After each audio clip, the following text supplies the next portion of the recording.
Bapak, Ibu, dan Saudara yang terkasih di dalam Tuhan, ibadah Jumat Agung pagi hari ini mengingatkan betapa besar pengorbanan Yesus untuk menebus dosa-dosa kita. Dia rela mati di kayu salib untuk menyelamatkan umat manusia. Bagi Dia segala pujian dan hormat kita akan nyanyikan untuk mengawali ibadah pada pagi hari ini. Bagi Dia.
Dan saudara-saudari untuk bangkit berdiri. Ibadah Jumat Agung pada pagi ini marilah kita awali dan persembahkan hanya untuk kemuliaan bagi nama Tuhan Yesus Kristus Juru Selamat kita. Kita mengaku bahwa pertolongan bagi kita datangnya dari Allah Khalik langit bumi beserta dengan segala isinya. Turunlah atas ibadah kita dan atas saudara-saudari sekalian anugerah, damai, sejahtera, dan kasih dari Allah Bapa, Anak, dan Roh Kudus. Amin.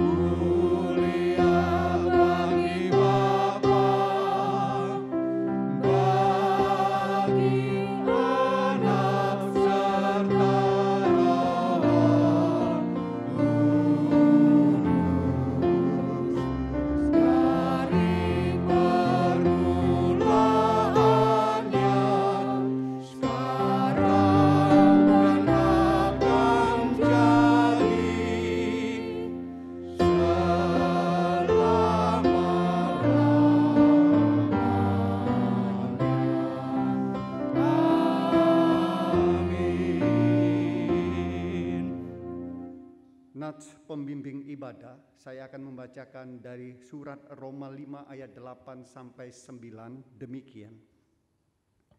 Akan tetapi Allah menunjukkan kasih-Nya kepada kita oleh karena Kristus telah mati untuk kita ketika kita masih berdosa.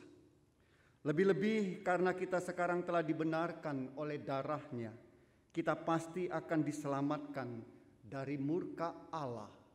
Amin.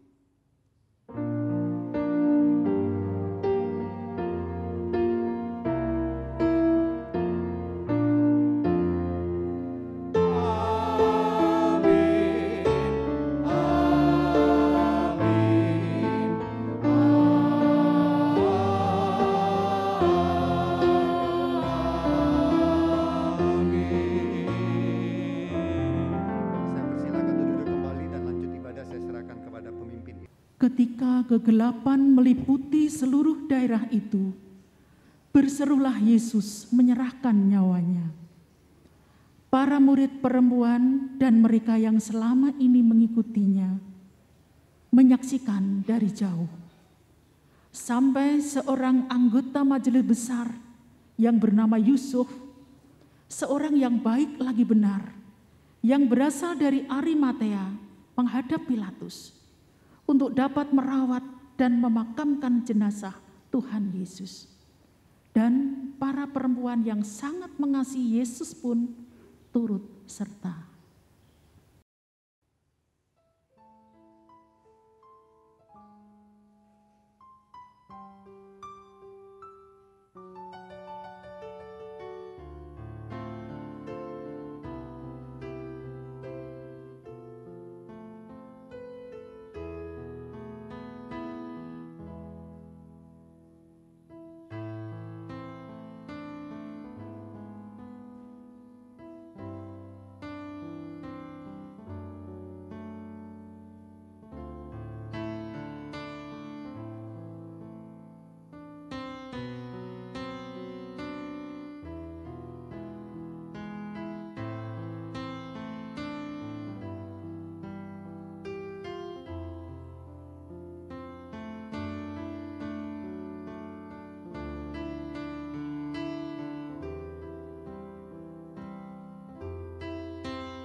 Bapak Ibu yang terkasih di dalam Tuhan, kita akan menaikkan doa syukur penebusan dan kekuatan hidup baru.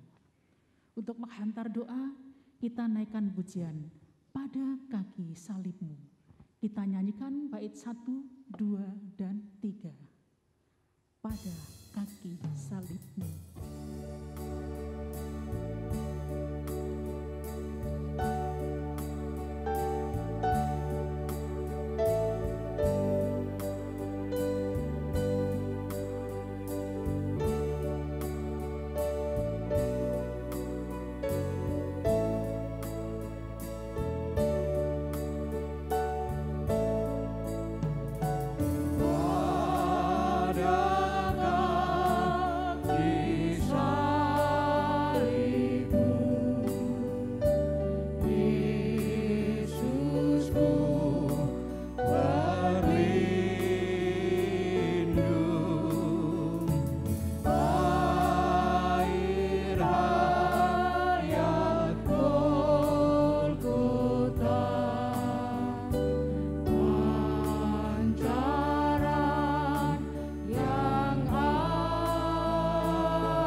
Bapak, Ibu, dan saudara-saudari, kita memasuki doa syukur. Bapa Sorgawi, kami mengucap syukur dan berterima kasih untuk kasih-Mu yang begitu besar bagi kami, sehingga Engkau telah memberikan Putra-Mu yang tunggal, Yesus Kristus, penebus untuk kami semua. Ya Yesus, terima kasih untuk pengorbanan-Mu di atas kayu salib. Engkau rela menanggung siksa, dihina, direndahkan, dan mati di atas kayu salib. Hukuman yang seharusnya kami tanggung telah ditebus oleh-Mu. Semuanya Engkau lakukan bagi kami, agar kami semua diselamatkan. Ya Roh Kudus, terima kasih. Engkau senantiasa menyertai kami, menasehati kami, dan menghibur kami, menegur kami, dan memperingatkan kami. Pada saat ini Tuhan, di hari kami menghayati kematian Tuhan Yesus Kristus, di hari Jumat Agung ini, biarlah kami merenungkan karya penebusan Putra-Mu di kayu salib, suatu mahakarya nan agung yang sangat penting dalam hidup kami. Engkau yang tidak menyayangkan anak-Mu sendiri, tetapi yang menyerahkannya bagi kami semua. Bagaimanakah mungkin Engkau tidak mengaruniakan segala sesuatu kepada kami bersama-sama dengan Kristus? Terima kasih Tuhan, Engkau selalu ada di setiap musim hidup kami, dan Engkau selalu memberkati kami jauh melampaui apa yang dapat kami pikirkan dan doakan. Terpujilah nama-Mu, nama yang indah tiada tara, dan kami berdoa hanya di dalam nama Yesus Kristus yang telah memberi hidup bagi kami. Haleluya. Amin.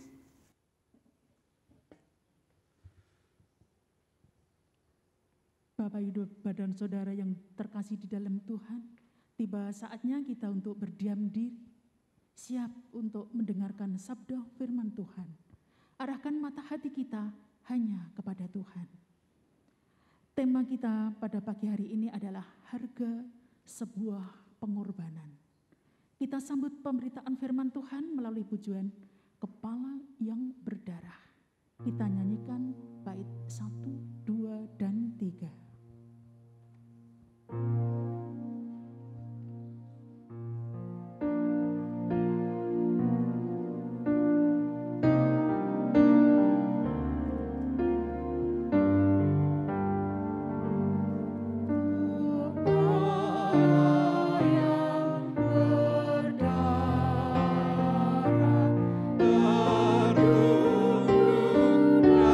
dan sedih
Kami sungguh bersyukur Tuhan dan berterima kasih karena di dalam ibadah pada pagi hari ini Tuhan kembali ingin menyapa kami dengan firman-Mu.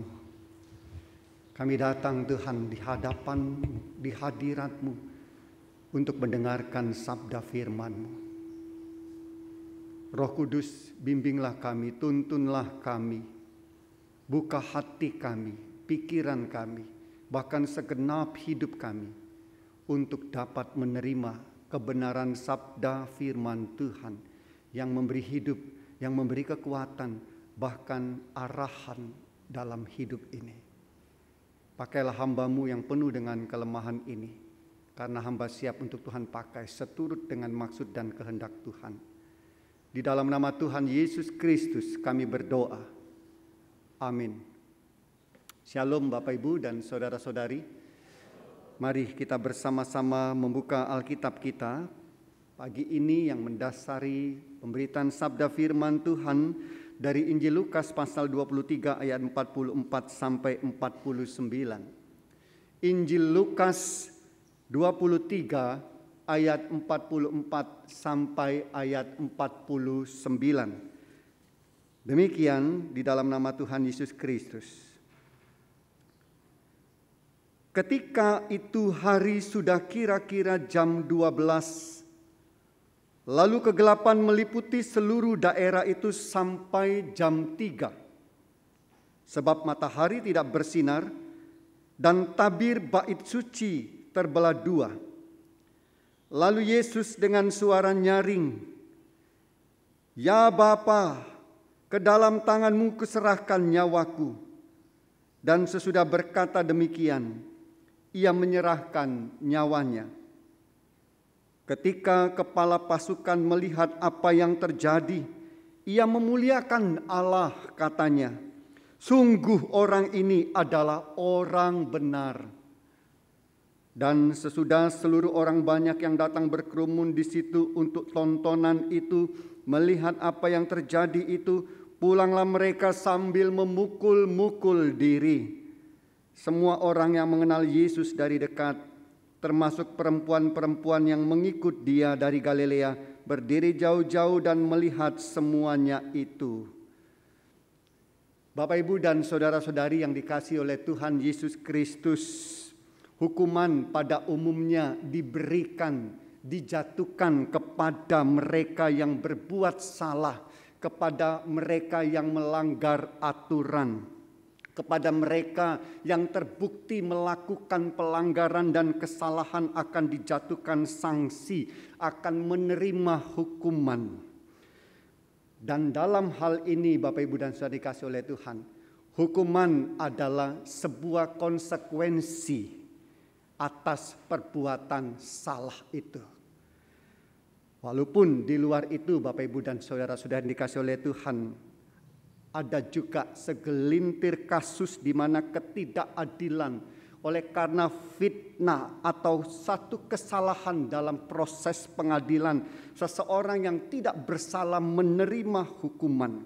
Tetapi pada umumnya hukuman itu diberikan kepada mereka yang bersalah karena telah melanggar sesuatu. Nah, pertanyaannya bagi kita Bapak, Ibu, dan saudara dikasihi oleh Tuhan, adakah orang yang dihukum bukan karena kesalahannya, bukan juga karena salah vonis, tetapi karena ia sengaja mau menggantikan, karena dia sengaja mau menanggung kejahatan orang lain. Dan lebih-lebih Bapak Ibu, bukan kejahatan 1-2 orang saja, tetapi seluruh masyarakat manusia di dunia ini. Tentu jawabnya tidak ada kecuali Tuhan Yesus. Amin Bapak Ibu. Hanya Yesus satu-satunya. Oleh karena itu Bapak, Ibu, dan saudara-saudari, apa yang dilakukan oleh Tuhan Yesus, menerima hukuman salib, menggantikan kita umat berdosa, menjadi istimewa, menjadi sangat berharga, dan itu satu-satunya, tidak ada yang lain. Nah Bapak, Ibu, dan saudara dikasihi oleh Tuhan, ada 3 hal yang membuat pengorbanan Tuhan Yesus itu berharga bagi kita. Yang pertama-tama firman Tuhan mengatakan karena ia dihukum karena kesalahan kita, Bapak Ibu. Dia dihukum bukan karena dia telah berbuat dosa. Karena firman Tuhan telah menyaksikan kepada kita bahwa dia adalah orang yang suci. Dia adalah orang yang kudus. Dia adalah orang yang sempurna. Tidak pernah melakukan dosa. Tidak pernah berbuat dosa. Tapi dia menerima hukuman menggantikan kita. Yesaya pasal 53 ayat 5. Firman Tuhan mengatakan demikian. Tetapi dia tertikam oleh karena pemberontakan kita. Dia diremukkan oleh karena kejahatan kita. Ganjaran yang mendatangkan keselamatan bagi kita ditimpahkan kepadanya. Dan oleh bilur-bilurnya kita menjadi sembuh. Perhatikan di situ Bapak Ibu dan Saudara dikasihi oleh Tuhan Yesus Kristus. Firman Tuhan dengan sangat jelas mengatakan bahwa dia tertikam oleh karena pemberontakan kita. Dia diremukkan oleh karena kejahatan kita. Jelas bahwa Tuhan Yesus di sini menanggung apa yang seharusnya dia tanggung. Dia menanggung apa yang seharusnya kitalah yang menanggung karena kita adalah manusia yang berdosa. Lalu yang kedua yang membuat pengorbanan Tuhan Yesus Kristus begitu berharga di dalam hidup kita. Kesediaannya menanggung semuanya itu karena dilandaskan oleh karena kasih-Nya terhadap umat. Tadi kita sudah membaca di dalam surat Roma pasal 5 ayat 8. Di sana dikatakan akan tetapi Allah menunjukkan kasih-Nya kepada kita oleh karena Kristus telah mati untuk kita ketika kita masih berdosa. Bapak Ibu dan Saudara yang dikasihi oleh Tuhan, ini hendak menyatakan kepada kita semua bahwa Yesus itu tidak rela melihat umat-Nya binasa dalam hukuman. Yesus tidak tega sebab Ia tahu bahwa kita tidak akan sanggup untuk menerima hukuman itu. Oleh karena itu dia menyediakan diri sebagai penebusan dosa bagi kita. Dan ini semua oleh karena kasih-Nya. Lalu yang ketiga, Bapak Ibu dan Saudara dikasihi oleh Tuhan, yang membuat pengorbanan Tuhan Yesus itu berharga adalah karena tujuan dari pengorbanan diri-Nya itu adalah untuk keselamatan kita. Bukan untuk kepentingan dirinya sendiri Bapak Ibu dan Saudara-saudari. Tetapi untuk kita. Roma pasal 5 ayat 9 mengatakan. Lebih-lebih karena kita sekarang telah dibenarkan oleh darah-Nya. Kita pasti akan diselamatkan dari murka Allah. Jelas firman Tuhan menyatakan bahwa tujuan dari pengorbanannya itu adalah untuk keselamatan kita. Untuk pembebasan kita dari murka Allah. Dari hukuman yang seharusnya kita tanggung. Supaya kita memperoleh keselamatan kekal. Inilah Bapak Ibu dan Saudara dikasihi oleh Tuhan makna. Nilai dari pengorbanan Tuhan Yesus Kristus. Dia dihukum karena kesalahan kita. Dia menggantikan kita itu karena kasih-Nya. Dan tujuan dari semuanya itu adalah untuk keselamatan kita. Sangat jelas Bapak Ibu. Semuanya bukan tentang dirinya. Tetapi semuanya ditujukan bagi kita. Umat yang dikasihi-Nya. Bapak Ibu dan Saudara yang dikasihi oleh Tuhan Yesus Kristus. Bagi kita, apa yang sudah saya sampaikan tadi itu sudah sangat gamblang. Sangat jelas kita memahami, kita mengerti. Karena apa? Karena kita dibantu oleh firman Tuhan untuk memahaminya. Kita dicelikkan oleh Roh Kudus Bapak Ibu. Kita yang hidup di masa firman Tuhan dituliskan. Akan dengan mudah melihat harga pengorbanan Tuhan Yesus Kristus. Tetapi tidak dengan murid-murid pada waktu itu. Semuanya masih samar-samar Bapak Ibu dan Saudara-saudari. Apalagi bagi orang banyak saat itu. Bagi mereka yang berada di seputar peristiwa penyaliban. Mereka berada di dalam ketidaktahuan pikiran, pendapat, pemahaman mereka sungguh-sungguh dipengaruhi framing penguasa pada waktu itu. Pemuka-pemuka agama Yahudi yang sangat membenci Tuhan Yesus. Sehingga sebagian orang banyak pada waktu itu memandang Yesus mati sebagai pemberontak. Memandang Yesus mati sebagai pengganggu ketertiban. Yesus adalah penghasut. Mereka tidak dapat mengerti siapa Yesus. Mereka belum bisa memahami apa yang Yesus lakukan. Namun Alkitab mencatat, sebagaimana firman Tuhan pada pagi hari ini Bapak Ibu, bahwa telah terjadi sesuatu yang luar biasa pada waktu peristiwa penyaliban Tuhan Yesus. Sehingga mata hati kepala pasukan dan orang-orang yang menyaksikan penyaliban dan kematian Yesus terbuka.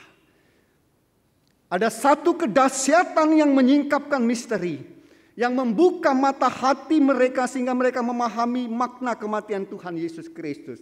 Firman Tuhan mengatakan bahwa hari itu Bapak Ibu, jam 12 siang, namun kegelapan meliputi sekitar tempat itu, daerah itu sampai jam 15 atau jam 3 sore.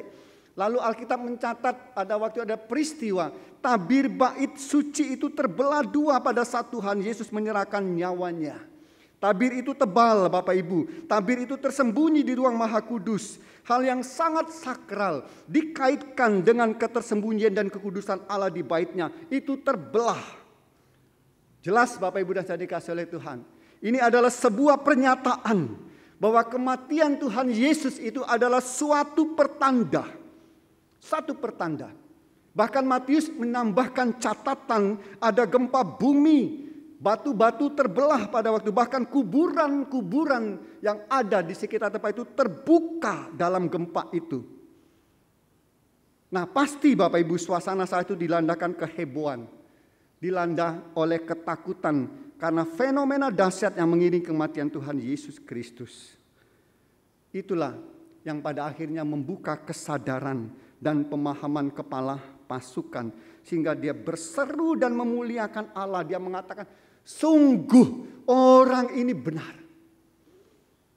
Dan bahkan Bapak Ibu dan Saudara dikasihi oleh Tuhan Yesus Kristus, banyak yang pulang pada waktu itu. Mereka pulang sambil memukul-mukul diri. Memukul-mukul diri itu adalah ekspresi penyesalan. Mereka menyesal telah melakukan kesalahan yang besar terhadap dia orang yang benar. Mereka mengakui Bapak Ibu dan Saudara dikasihi oleh baik kepala pasukan maupun orang-orang banyak saat itu bahwa Yesus itu adalah orang benar, tidak bersalah. Tidak seharusnya dia dihukum sedemikian. Nah Bapak Ibu dan Saudara dikasihi oleh Tuhan, oleh karena itu bagi kita para murid masa kini, pengorbanan Tuhan Yesus ini adalah sesuatu yang sangat berharga. Karena memang tidak dapat diukur, karena tidak dapat dibandingkan Bapak Ibu dengan apapun di dunia ini.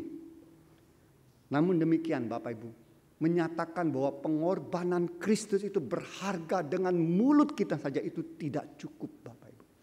Kita mengatakan, oh pengorbanan Tuhan itu sungguh berharga bagi itu tidak cukup. Menghargai dengan ucapan bibir itu saja tidak cukup. Tetapi penghargaan kita Bapak Ibu seharusnya itu muncul timbul dari lahir, batin, hati, pikiran.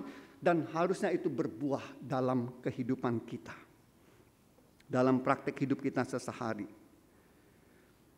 Maka bersama dengan mereka yang berada di seputar salib, bersama dengan kepala pasukan, bersama dengan mereka yang pulang sambil memukul-mukul diri, kita diingatkan bahwa kematiannya itu di atas kayu salib itu adalah kematian orang benar Bapak Ibu. Kematian orang benar yang berkorban untuk kita, orang-orang yang berdosa. Selalu ingat Bapak Ibu dan Saudara dikasihi oleh Tuhan, bahwa karena kematiannya lah, maka kita tidak akan dihukum lagi. So konsekuensinya Bapak Ibu dan Saudara dikasihi oleh Tuhan, kita jangan lagi berbuat dosa. Konsekuensinya adalah jangan lagi masuk dalam kubangan dosa. Miliki penyesalan yang sungguh-sungguh. Memang kita tidak memukul-mukul diri Bapak Ibu, seperti orang-orang banyak pada saat itu. Tetapi pukullah kejahatan kita.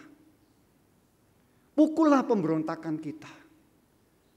Pukullah dosa-dosa kita. Matikan itu semua. Dari dalam hidup kita, dari dalam diri kita. Pukul semua kedegilan hati kita. Kekerasan hati kita selama ini. Bapak Ibu dan Saudara dikasihi oleh Tuhan, mulailah hidup di dalam pembaharuan dan hiduplah secara berbeda. Tanpa Yesus Bapak Ibu, seharusnya kitalah yang terpaku di atas sana, di atas salib itu. Tetapi syukur kepada Allah. Tuhan Yesus Kristus memberkati kita. Mari kita berdoa.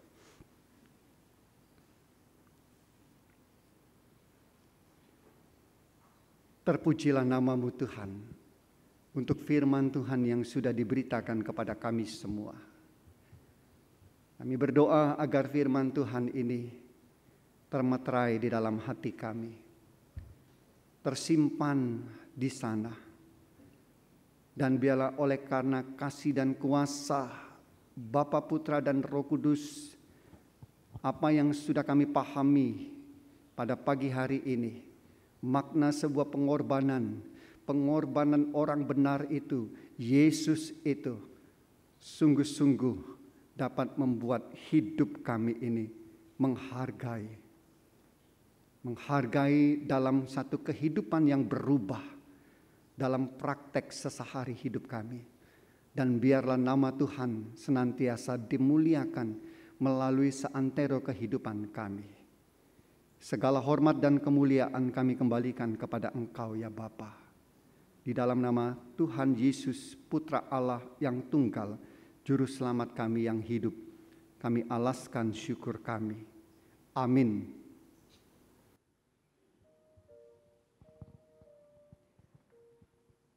Bapak Ibu yang terkasih di dalam Tuhan, firman Tuhan mengingatkan kepada kita bahwa Tuhan dihukum karena kesalahan kita. Tuhan bersedia menanggung dosa kita. Dan tujuan Tuhan Yesus adalah untuk keselamatan kita. Oleh sebab itu, janganlah lagi kita berbuat dosa. Untuk memuliakan nama Tuhan sebagai pujian pamungkas, mari kita mengagungkan salib Tuhan, memegang salibnya dengan pujian salib hina. Kita nyanyikan bait pertama, ketiga, dan keempat. Salib hina.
Bapak Ibu dan saudara-saudari, kita akan kembali ikrarkan iman kita seturut dengan pengakuan iman rasuli. Mari kita bersama-sama mengaku demikian. Aku percaya kepada Allah, Bapa yang Maha Kuasa, Khalik langit dan bumi, dan kepada Yesus Kristus, Anaknya yang tunggal Tuhan kita, yang dikandung dari Roh Kudus, lahir dari anak darah Maria, yang menderita sengsara di bawah pemerintahan Pontius Pilatus, disalibkan, mati dan dikuburkan, turun ke alam maut, pada hari yang ketiga bangkit pula dari antara orang mati, naik ke sorga, duduk di sebelah kanan Allah, Bapa yang Maha Kuasa, dan dari sana Ia akan datang kembali untuk menghakimi orang yang hidup dan yang mati. Aku percaya kepada Roh Kudus, gereja yang kudus dan am, persekutuan orang kudus, pengampunan dosa, kebangkitan orang mati, dan hidup yang kekal. Amin. Kini arahkan dan tengadakan hatimu kepada Tuhan, dan terimalah berkat Tuhan. Kiranya Allah yang pemurah dengan rahmat memberkati dan melindungi saudara-saudari sekalian. Kiranya Kristus Tuhan mengaruniakan penebusan dan pendamaian, dan kiranya Roh Kudus menjaga, menyertai saudara-saudari dari segala bencana, penyakit, dan mara bahaya, mulai dari sekarang sampai selama-lamanya. Amin.